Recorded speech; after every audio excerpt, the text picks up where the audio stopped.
Okay, I want to try to explain this. Right now I'm sitting in front of Gladys Lake, which is in Grand Valley. Took me about 2.5 hours to get here. Camping here. Tomorrow I'm going to try to get to Lillian Lake, another 3 miles, couple 3 hours. And then the next day, if the weather's right and I can do it, I'm going to try to get out to this unnamed lake below a peak called Windfall Peak, which is way out in the middle of nowhere. These mountains are in the Olympic Peninsula in Washington State. It's a pretty wild country. This shot shows up into Grand Valley, and the unnamed lake and Lake Lillian area is off to the right, just to show how rugged the country is when I went in there.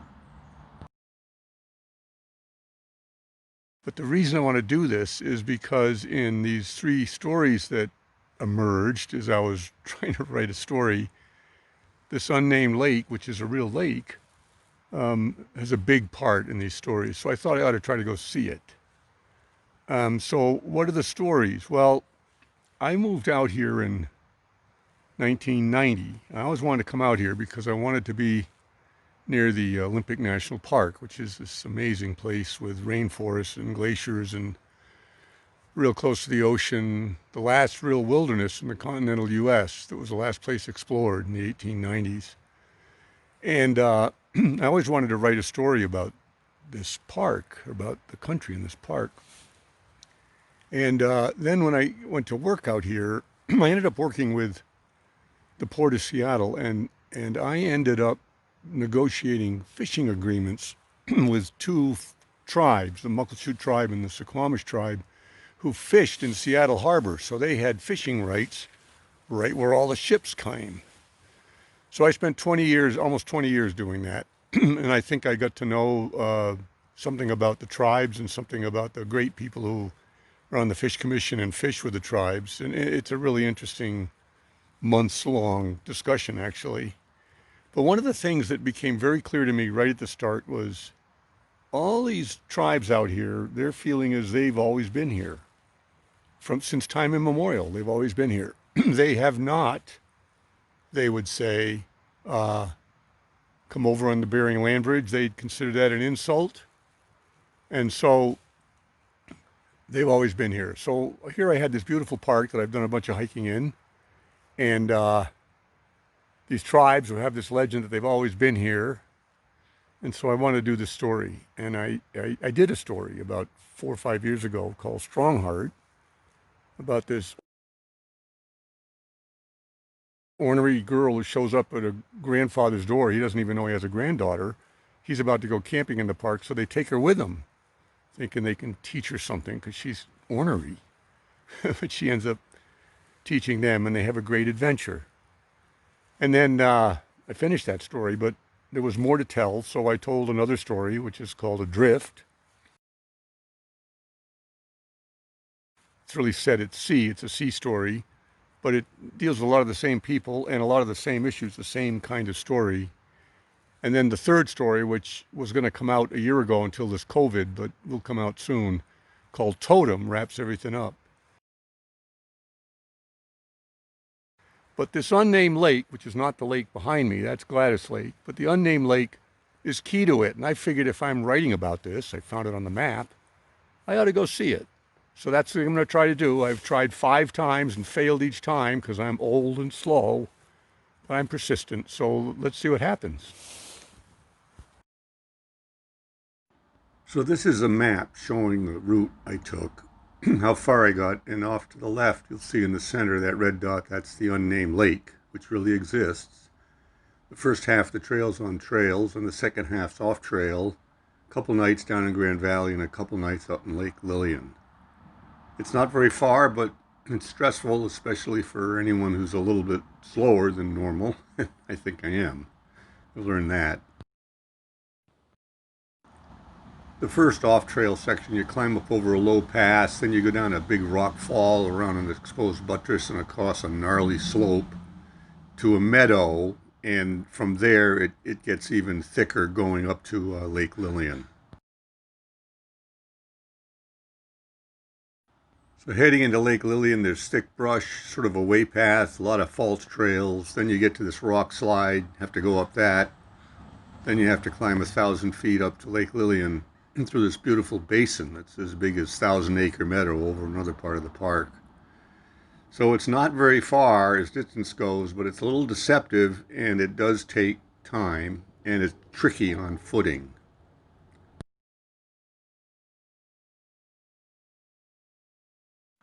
And here's a Google Earth photo of the unnamed lake proving it exists right below Windfall Peak. Looking down at Grand Lake, start of the trip.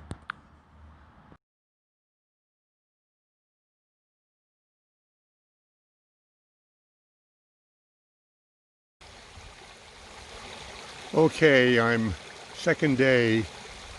I went up over the low pass and came down that buttress trail, and I'm sitting having lunch now where we camped with Rob, and I camped once. It took like 2 hours to go like a mile and a half. It was pretty slow, I'll tell you, for a creaky old guy like me. Anyway, after lunch, we'll take a foray and see if we can get out to Lillian, or at least to the bottom of the meadow for Lillian. I hope to Lillian. We'll see. After lunch I should be recovered. It's another beautiful day. Smoky though. The smoke's coming in apparently. So we'll see how it goes.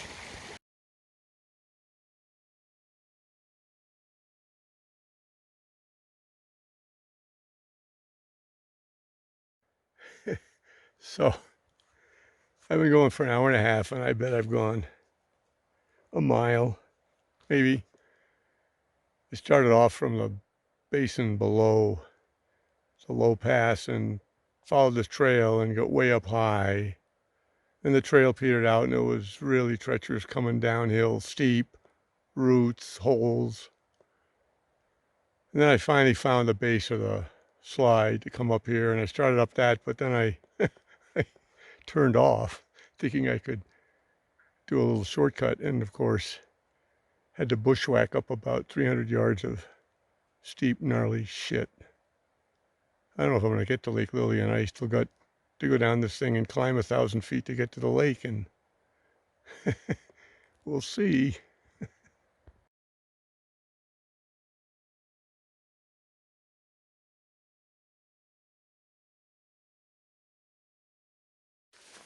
Okay, so we're now up at Lake Lillian. Oh man, I got off the trail. It's a long story. Anyway, I got here, and then I saw three people came down from way up on the ridge. They'd done a traverse from Grand Peak, and they're camping here too. And then four people came firing up here, and they left at 5:30 tonight to go all the way to Obstruction Point. That's going to be a long trip. Anyway, so tomorrow I'm going to go up that over that pass and try to get out to this unnamed lake. I don't know if the ground is going to be walkable, quite frankly. It may be too sketchy, too shaly, but I'll try. And then see, it'll be a lighter pack and less stuff, so it won't be carrying so much weight as what I dragged up here. But it's nice up here, and I got here 2 nights, so it's going to be really, really nice. It's really nice to be here and be camping here. And I want to see this unnamed lake and bring that kind of reality into my mind and into the stories that I wrote about these kids and these people and this tribe out here, and then magical realism with these weird animals appearing, and can these ancient legends be true? And that's kind of what it's all about. And as I said, the unnamed lake is a very critical part of it. Most people have given a theory that people came over here to North America after the ice melted 12 to 20,000 years ago. And until then, they couldn't do it. Nobody thought about people perhaps running the coast in boats. It's only been recently that people have realized that primitive people, even 40,000 years ago, could go out of sight of land to catch tuna fish. So they knew what they were doing. They could read the weather and the currents. And so it's not out of the question that someone could have run the coast, finding little refuges here and there and get here. So anyway, I played with this idea and played with the idea that maybe people, modern people, arose here and went around to the rest of the world rather than the other way around. And of course, that'll outrage people. So, you know, it's just ridiculous. But it's a good story, so it's fun to do it. So we'll see. We'll see if we can get to the unnamed lake, and if we can, we'll we'll talk about it a little bit. And if we can't, well, we tried. And that's important too. And so hopefully it's another nice warm night here. The weather's unbelievable for going to be October tomorrow. Really caught the good week this year, that's for sure. So now another 12 hours in the sleeping bag. you know, Long time, but we'll see. Anyway, okay.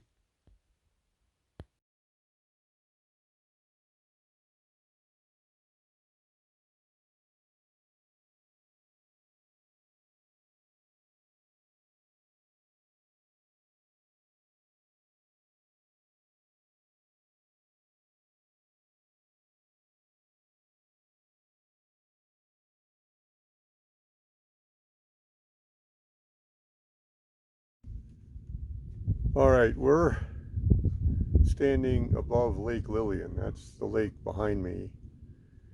And behind the lake, you see ridges of mountains, and that's significant. I was trying to go back to a place called the Unnamed Lake, which is well behind those mountains, but going up over the pass, I got too sketchy for me. I got nervous, so I came in here 2 days, and I'm not going out there because I'm not an idiot. Well, I'm close to an idiot, but I'm not a total idiot. Anyway, the point was to get out to the unnamed lake, which is central in this trilogy of stories that came to me. The first one's called Strongheart, the second one's called Adrift, and the third one's called Totem. Strongheart was published in 2017 and Adrift in 2018, and I finished Totem, but COVID came, and so it's been delayed, but I think it'll be out soon. And when I started, it was just going to be one book. I wanted to write something about the park, Olympic National Park, where I am now. And I wanted to write something about this ancient legend that almost all native people, first peoples of North America have, which is that they've always been here. They didn't come over on the land bridge 12,000 years ago. They've always been here. In fact, I think some of them would argue that, by arguing that they came over here 12,000 years ago, they're a bit like the most recent group of people, and that can be seen by some as an insult. And I think there's some basis for that. So there's a strong legend that they've always been here, but there's really no evidence of humans in North America more than 20,000 years ago. It's 12,000 years ago is it's now about 15. The oldest find of evidence of humans hunting in the Americas actually isn't far from here. In Sequim, Washington, a spear point was found in a mastodon bone and dated to 13,800 years old. So even at the height of the ice time, people were living on this peninsula and hunting. So I want to do a story, again, set in the park and playing with this question of well, could that old legend be true? And then how could it be true? And that embarked years of research and analysis and thinking and talking to people. And anyway, the book came out of this. It appeared. I had not much to do with it, actually, I feel. And so I wrote the first book. It's about an ornery 13-year-old girl who fetches up on her grandfather's door, and he doesn't even know he has a granddaughter.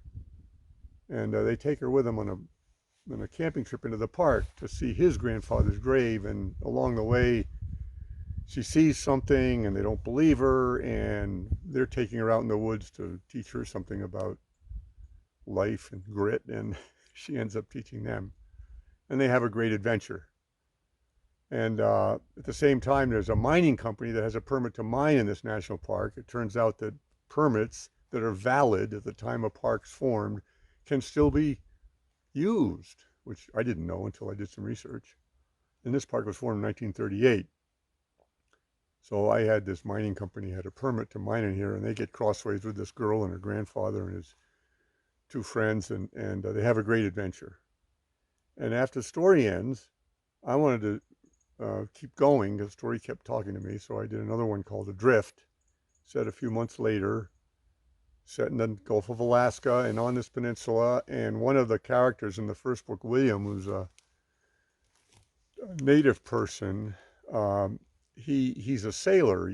He works in a commercial container vessel going between Alaska and Russia, and they get caught in a terrible storm and have to abandon ship. And then it's, find the lifeboats and who's going to survive and who's looking for the missing crew members. And that was Adrift.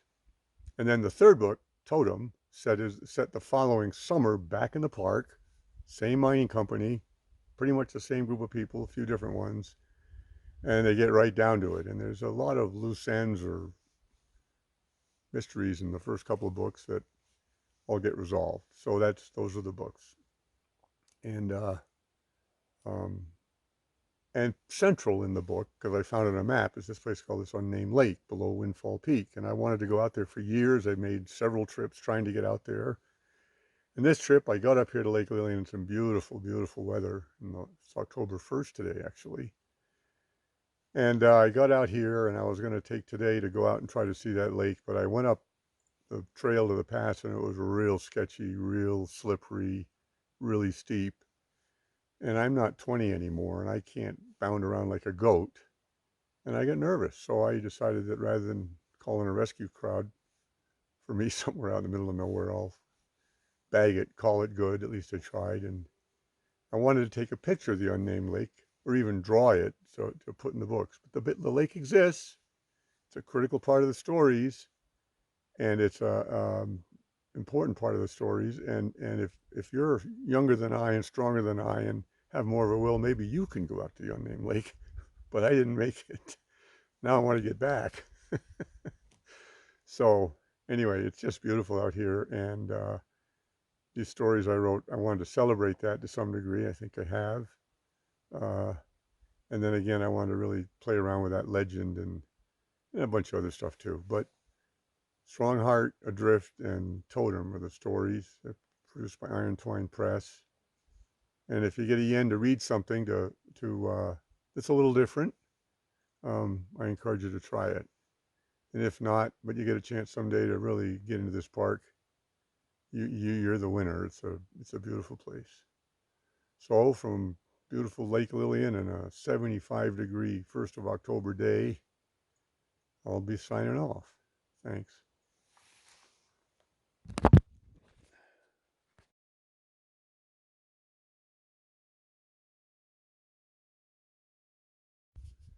So I'm going to talk a little bit more about a series of how people got to North America. The general theory until the year 1900 was that humans hadn't been in North America for more than a few thousand years. And then with the understanding of ice ages and ice sheets covering the earth and lower sea levels and land bridges being exposed, it became the theory, and most people take it as fact, that the last ice age lowered sea level 300 feet, and that let a big corridor of land between Russia and Alaska to be exposed, the Bering Land Bridge, and people came along that land bridge. But then the theory was that there was an ice sheet all over Canada and the continental US, and they couldn't get beyond Beringia or parts of Alaska and into the continental US until the ice melted, which is about 12,000 years ago. And there was one theory, there's two big ice sheets and a valley melted between them, and people raced down there about 11,000 years ago. And some people say that that the reason for that is that's how people got here, and right after that all the big animals disappeared, the short-faced bears and the mammoths and so on. The thought might have been from hunting just as much as changing climate.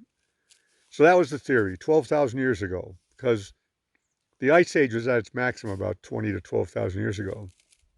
Now we've been in an era of ice ages for over 2 million years. And there have been 20 ice ages. It's about every 100,000 years. There's an ice advance and then an ice retreat. And generally, over those 20 ice ages, for, 80,000, 90,000 of those years are colder than today. And then between the ice ages is a interglacial, which tends to be warmer. And we're right in the middle, or we're 10,000 years into the interglacial between the current ice age and the next one, assuming we're going to keep having ice ages. Well, uh, so it means that the land bridge was exposed between Alaska and Siberia for many, many thousands of years. And that land bridge has been exposed in previous ice ages many times. And some animals, like mammoths, got over here from Eurasia and went from here to Eurasia in an earlier ice age, and probably some other animals too. So that was the thesis. And the idea was people came over the land and they couldn't get beyond the ice. Then about 20 years ago, people started doing a field called underwater archaeology, and they basically postulated, well, if the ice age is the sea level was 300 feet lower, all the people would be living on the shore and all be buried in the water. And they have found some ancient villages buried, in 50 or 100 feet of water. And they've also found good evidence that people in ancient times were seafarers. They could travel out of sight of land. They traveled out of sight of land between Australia and the nearest island 80,000 years ago. There's evidence, as I said before, of people fishing for tuna fish 40,000 years ago, and you have to go offshore to do that, out of sight of land. So, another thesis might be that people could kind of work along the coast, find a refuge here and there, watch the weather. Be hard, but it's possible. They also know, as far as the ice ages here in North America, that there were refuges, refugia. The parts of the Olympic Peninsula west of the Olympic Mountains were never glaciated. Some of the islands up along British Columbia and the Alaskan islands were never glaciated. And people think that's where species survived, and that's where remnants of humans may have lived at some point. So that was the thesis. So I'm an old fisherman and sailor, and so I like boats, and I like the idea of people being able to go to sea years and years ago. And so I've kind of postulated that maybe people could run the coast, and maybe people could have come over here well before that 12,000 years. And interestingly enough, there's now evidence that there is evidence of people being here, is pretty much documented now for 24,000 years in the Yukon. There's some sites that have been found in North America that have never been accepted because they never accept new sites. There's a huge fight. The people who have the theory are protecting their theory, and you have to have irrefutable, unmistakable evidence to disprove a theory. For example, if you wanted to prove that people have been in North America more than 20,000 years, you'd have to find datable paintings and artifacts and skeletons. I mean, otherwise nobody'd believe you. So you need a find. So that was the big argument, and the big argument about when people could come over here. But it's broadened out. It used to be 12,000 years. Now it's maybe 20. There's a site in California. They found some mastodon bones that looked like they might have been cut for meat, 100,000 years old. There was a site in Alaska with a mammoth bone with a carving on it that disappeared that might have been 200,000 years old. But, that's all wild thinking, right? So who knows? We don't know. We actually don't know very much at all, actually. So I took a liberties with that with my story, Strongheart. And I played around with these theories about the ice ages and about what people could do and so on. And hopefully you'll enjoy the tales. Thanks. Okay, well, this is day 4. Behind me is the pass that I almost got to the top of, but I just couldn't get over it. It was way too steep and way too slippery, and man, it was like, I don't usually get frightened by exposed places, but this was a little risky, and I thought, I get up there and it's going to be just like that on the other side of the mountain, and I'm all alone and nobody's around, and I don't feel quite up to this. So the price of being in your 74th year instead of your 34th or 44th, I guess. So today I start back, and I'm nervous about the rock fall that's just steep and hairy, but that's early in the hike, and we'll see. If I feel powerful, I'll try to go all the way out to the car. And if I feel not so powerful or just want to hang out another day, I will. I'll stay at Gladys Lake. This is really nice out here. Really nice. So I'm enjoying it. And I'm also seeing that it's not that easy to travel in this country. I mean, you can travel in this country, but it's an adventure. This is an amazing place. I saw nobody from yesterday morning. I haven't seen anybody for a whole day, and it's been all to myself. It's been really nice. So, not sure I'll ever get up here again. It's a long trip. We'll see. See how I feel going out. But I'm glad I got here. We had great weather, and although I didn't get to see the unnamed lake, I tried. And at this age, you have to take whatever you can get, I guess. So it's been a great trip, and I just hope I get down the rockfall. All right.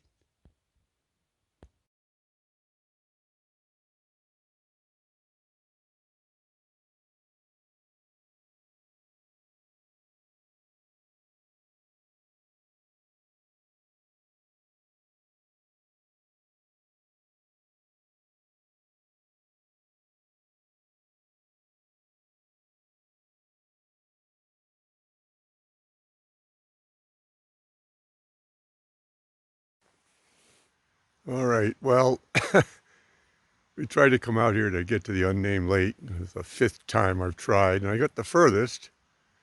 But I got up the pass to Lillian Pass, and the last 50 feet were just so sketchy.